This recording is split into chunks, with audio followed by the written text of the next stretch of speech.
Hello friend, आपका अपने channel e learning with Hina ma'am channel पर स्वागत है। आज हम कुछ महत्वपूर्ण रिपोर्टों के साथ आए हैं। आप देख ही पा रहे हैं स्क्रीन पे। उन महत्वपूर्ण रिपोर्टों में हम बात करते हैं कुछ ऐसी रिपोर्टों की जिसमें इंडिया की रैंक को लेकर हम बात करेंगे तथा 2020 की वो अति महत्वपूर्ण रिपोर्ट है। क्लास शुरू करने से पहले आज का मोटिवेशन कोड है कि हम किस्मतों के गुलाम नहीं, हम हौसलों के नवाब हैं। ये मोटिवेशन कोड आपको हर समय ऊर्जावान रखेगा तथा आपके कार्य को और तेजी से करने के लिए गति प्रदान करेगा। तो चलिए स्टार्ट करते हैं आज की रिपोर्ट के ये महत्वपूर्ण कुछ टॉपिकों को। क्योंकि ये रिपोर्ट 2020 का कोई भी एग्जाम होगा आपको वहाँ पे नज़र आएगी, यानी इन रिपोर्टों से कोई ना कोई एक क्वेश्चन आपको एक या दो मिल सकता है।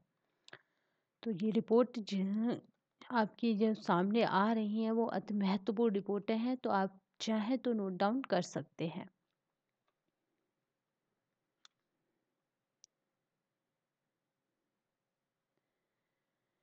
क्योंकि इसमें काफ़ी सारी रिपोर्टें हैं जो आपके लिए अति महत्वपूर्ण होने वाली हैं। पहली रिपोर्ट है इंडिया जस्टिस रिपोर्ट 2020, यानी इंडिया जस्टिस रिपोर्ट। इसमें क्या होता है कि आपका न्यायिक प्रणाली कैसी है इंडिया में, इस बारे में ये बताती है। इंडिया लेवल की है इसलिए इंडिया जस्टिस रिपोर्ट। देखते हैं इसमें क्या है कि ये हाल ही में टाटा ट्रस्ट ने centre for social justice common cause Daksh Vidhi centre for legal policy और राष्ट्रमंडल मानव अधिकार पहल के सहयोग से इंडिया जस्टिस रिपोर्ट, यानी इतने लोगों ने मिलकर इस रिपोर्ट को तैयार किया है। और ये रिपोर्ट क्या करती है? यह रिपोर्ट विभिन्न राज्यों की न्याय करने की क्षमता का आकलन करती है, यानी हमारे यहाँ जितने भी राज्य 28 उन सबकी न्याय की जो क्षमता है उसका आकलन करने का कार्य करती है ये रिपोर्ट। नेक्स्ट चलते हैं, इसके महत्वपूर्ण बिंदुओं को देख लेते हैं। तो इसमें क्या होता है कि इस रिपोर्ट में 1 करोड़ से अधिक आबादी वाले 18 बड़े, इस रिपोर्ट में क्या हुआ था, 1 करोड़ से अधिक आबादी वाले 18 बड़े और मध्यम आकार के राज्यों तथा 7 छोटे राज्यों में व्यय रिक्तियों, यानी वहाँ की वैकेंसियों, महिलाओं का प्रतिनिधित्व कितना है वहाँ पे हर विभाग में, मानव संसाधन, बुनियादी ढांचा, कार्यभार और विविधता का विश्लेषण किया गया है। अगर इसकी बात करें तो इसकी 4 स्तंभ हैं, यानी इसकी जो रैंकिंग करता है उसके 4 पिलर होते हैं। उन पिलरों को देखकर ये रैंकिंग करता है, यानी समग्र रैंकिंग न्याय वितरण प्रणाली के 4 स्तंभों।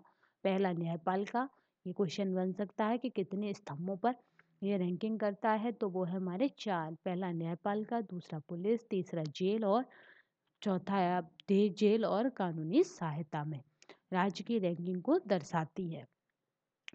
इसमें देख लेते हैं 18 राज्यों में महाराष्ट्र लगातार दूसरी बार शीर्ष स्थान पर रहा है, यानी महाराष्ट्र 19 में भी शीर्ष पहले स्थान पर था और 2020 में भी महाराष्ट्र पहले स्थान पर है।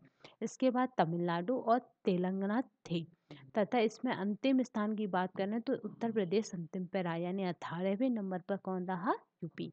पूछा जाए यूपी के एग्जाम में कि इंडिया जस्टिस रिपोर्ट में यूपी राज्य की क्या रैंकिंग रही, तो वो है 18। छोटे राज्यों में गोवा शीर्ष स्थान पर कायम रहा, यानी पहले भी था। इससे निचले यानी सबसे नीचे स्थान पर कौन रहा? वो है अरुणाचल प्रदेश। छोटे राज्यों में आपका अपर में है गोवा और लोअर में है अरुणाचल प्रदेश। दूसरी रिपोर्ट की बात करते हैं, ease of doing business index report, यानी ये ease of doing business index है जो 2020 की है। इसमें केवल हमें भारत की रैंक पता करनी है, क्योंकि बिजनेस की सहूलियत कितनी कौन से देश में है इसका ये तय करती है। तो यानी किस देश में आप निवेश अच्छा कर सकते हैं, किस देश में आपके बिजनेस के आसार अच्छे हैं, इस बात को लेकर ये रैंकिंग बनाई जाती है। तो इसमें भारत की रैंकिंग क्या है?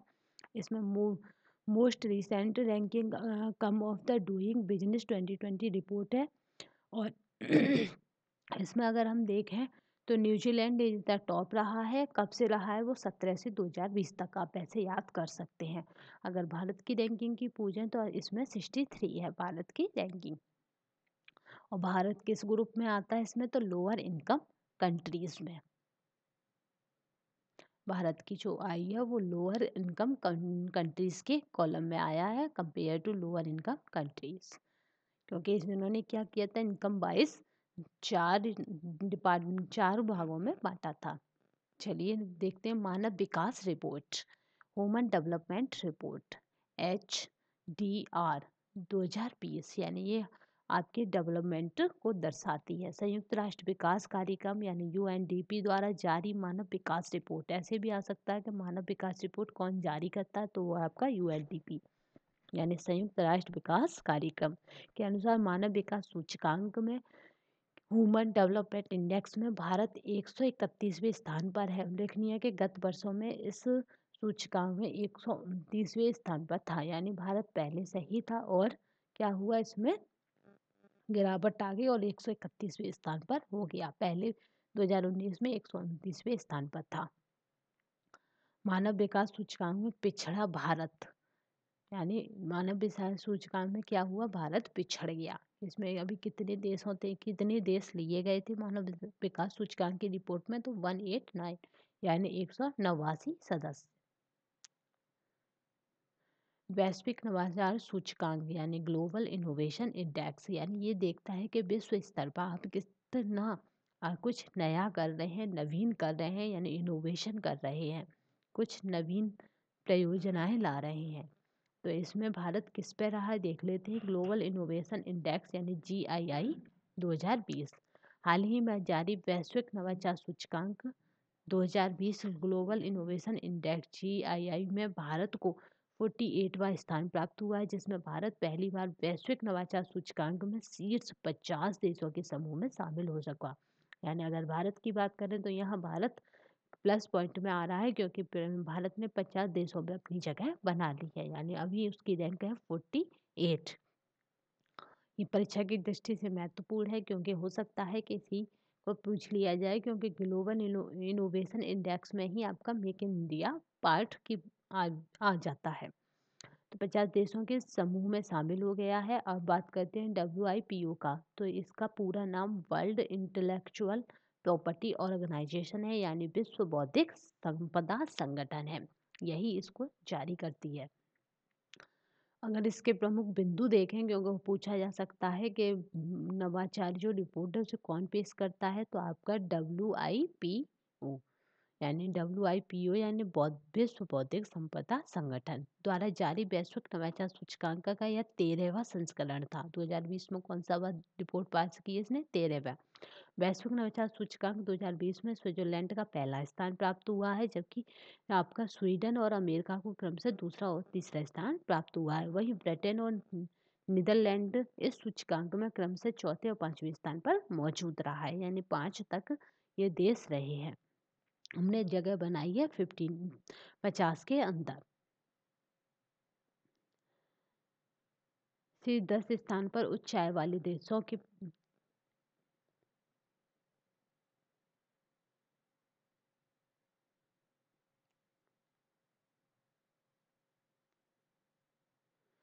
इस वर्ष इसमें क्या है कि इसमें वैश्विक नवाचार सूचकांक यानी GII में भारत की रैंकिंग 4 स्थानों का सुधार हुआ है। 2019 में कितनी थी, यहाँ पे 52वां स्थान प्राप्त हुआ था, अभी कितना हुआ है 48वां, यानी स्थान प्राप्त हुआ है 2020 में। लोकतंत्र सूचकांक इनोमिस्ट लोकतंत्र सूचकांक, यानी इसको कहते हैं इनोमिस्ट इंटेलिजेंट यूनिट, यानी इसको यही लाता है लोकतंत्र सूचकांक यानी डेमोक्रेसी इंडेक्स को।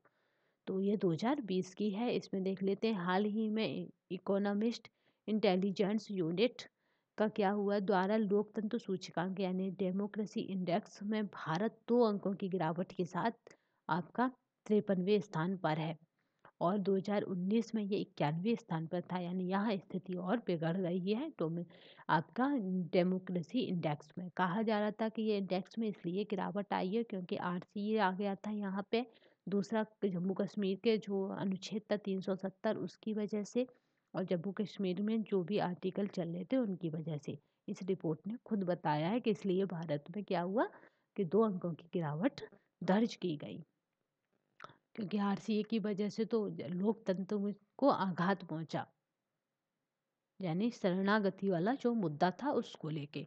लोकतंत्र सूचकांक में भारत 2 अंकों की गिरावट के साथ 53वें स्थान पर आया है। या 2019 में 91वें स्थान पर था। दक्षिण कोरिया क्या है इसमें 167 यानी 187वें स्थान पर है। और बात करी जाए कि टोटल देश इसमें कितने थे तो 187वें देश थे, जिसमें दक्षिण कोरिया ने सबसे लास्ट रैंक हासिल किया। 5 पैमानों पर दी जाती है ये रैंकिंग। डेमोक्रेसी इंडेक्स तो देख लेते हैं कौन कौन से वो 5 पैमाने हैं। पहला है चुनाव प्रक्रिया एवं बहुलतावाद, दूसरा है सरकार की कार्यशैली, तीसरा है आपका राजनीतिक भागीदारी, आपके यहाँ कितनी है पार्टिसिपेंट्स, राजनीतिक संस्कृति कैसी है आपकी, नागरिक आज़ादी कैसी है। तो हमारे यहाँ पे इस चीज़ को चोट पहुँची थी वो थी सिविल लिबर्टीज यानी नागरिक आज़ादी, आरसीए की वजह से, लोहिया शरणागति मुद्दे की वजह से, जो बांग्लादेश में शरणार्थी बने। यह सभी पैमाने एक दूसरे से जुड़े हुए हैं और इन पांचों पैमानों के आधार पर ही किसी देश में मुक्त और निष्पक्ष चुनाव एवं लोकतांत्रिक व्यवस्था की स्थिति का पता लगाया जाता है। इस सूचकांक में 1 से 10 अंकों के पैमाने के आधार पर रैंक की जाती है, जो भूकंप की तरह इसका भी पैमाना है। अब बात करते हैं आपका इकोनॉमिस्ट इंटेलिजेंस यूनिट यानी यूई, जो आपकी लोकतंत्र प्रणाली यानी लोकतंत्र की सूची जारी करती है, वो कहाँ से स्टार्ट हुई। तो ये इसकी बात करें तो ये यूनिट लंदन स्थित इकोनॉमिस्ट ग्रुप का एक हिस्सा है। इकोनॉमिस्ट इंटेलिजेंस ये कब स्टार्ट हुआ 1946 में, स्वतंत्रता से ठीक 1 साल पहले। इस तरह याद रखना। यह दु, यह दुनिया के बदलते हालात पर नज़र रखती है और दुनिया की आर्थिक राजनीतिक स्थिति के पूर्वानुमान द्वारा देश विदेश की सरकारों को खतरों से आगाह करती है। यानी ये क्या करती है, नज़र रखती है पूरी दुनिया पर और आर्थिक और राजनीतिक स्थिति के अनुसार क्या करती है, ये देश विदेश के देश विदेश की जो राजनीतिक स्थिति है उसके पूर्व अनुमान के द्वारा क्या करती है, ये बताती है। और ये भी बताती है कि अब आपको क्या सुधार की आवश्यकता है। तो आई होप आपको ये वीडियो पसंद आई होगी। अगर पसंद आई है तो शेयर, लाइक एंड सब्सक्राइब करना ना भूलिएगा तथा कमेंट बॉक्स में बताइएगा कि आपको ये वाली वीडियोस कैसी लगी और किस टॉपिक पर हम वीडियोस ला सकते हैं, ये भी बताइएगा। धन्यवाद।